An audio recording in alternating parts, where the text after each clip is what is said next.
Welcome to the ক্রীড়ার দুনিয়া। তো বন্ধুরা, অনেক দিন পর আমরা আবারও চলে এসেছি। বন্ধুরা, এখন থেকে পুরা ভিডিও আসবে, রেগুলার ভিডিও আসবে, কারণ কিছুদিন আমরা দেশ সংস্কারের কাজে লেগে গিয়েছিলাম। তো যাই হোক, আমরা আজকে কথা বলতে যাচ্ছি বন্ধুরা নাজমুল হাসান পাপনকে নিয়ে, যে বাংলাদেশের বিসিবি বসকে নিয়ে, আমাদের নেক্সট সভাপতি কে হতে যাচ্ছেন তা নিয়ে। তো বন্ধুরা, আমরা জানি আমাদের বিসিবি একটি স্বায়ত্তশাসিত প্রতিষ্ঠান।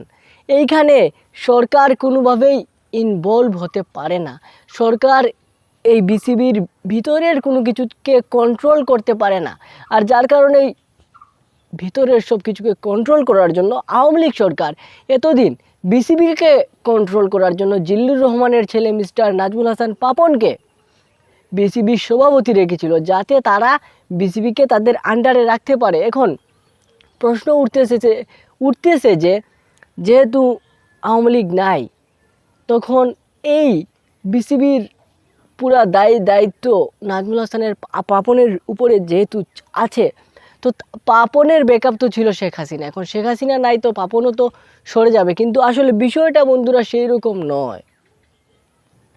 বিষয়টা সেই রকম নয়, কারণ হচ্ছে বিসিবির উপরে এখন যদি সরকার কোনো রকমের কোনো কর্তৃত্ব দেখাতে চায়, সরকার যদি বিসিবির সভাপতিকে পাল্টে দিতে চায়, তাহলে কিন্তু আইসিসির কাছে বিষয়টা নজরে আসবে।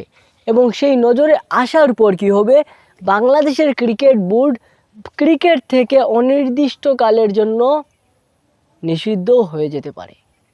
হ্যাঁ, আপনারা সঠিকই শুনেছেন, বাংলাদেশ ক্রিকেট টিম নিষিদ্ধ হয়ে যেতে পারে।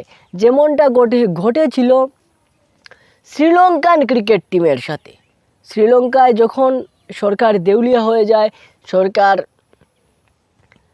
সরকার যিনি প্রধানমন্ত্রী ছিলেন উনি পদত্যাগ করেন, এবং এরপর কিন্তু শ্রীলঙ্কায় এরকম ঘটনা ঘটেছে।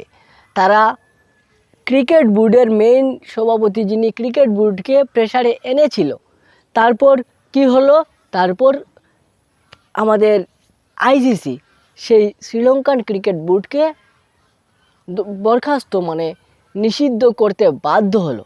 আর তাই বাংলাদেশের ক্ষেত্রেও সেম এরকম যেন কোনো ঘটনা না ঘটে, তাই সেদিকে সরকারকে লক্ষ্য রাখতে হবে বিসিবির কর্মকর্তা যারা রয়েছেন। কারণ এইসব বিষয় বর্তমানের যেসব উপদেষ্টা রয়েছেন তাদের চাইতে বেশি আমাদের বিসিবির কর্মকর্তারা ভালো জানেন। তাই আপাতত নাজমুল হাসান পাপনকে চেঞ্জ করা সম্ভব নয়। আপনারা কি বলেন অবশ্যই কমেন্টে জানিয়ে দেবেন। দেখা হচ্ছে নেক্সট ভিডিওতে। আজকের মতো বিদায়, ভালো থাকবেন, আসসালামু আলাইকুম।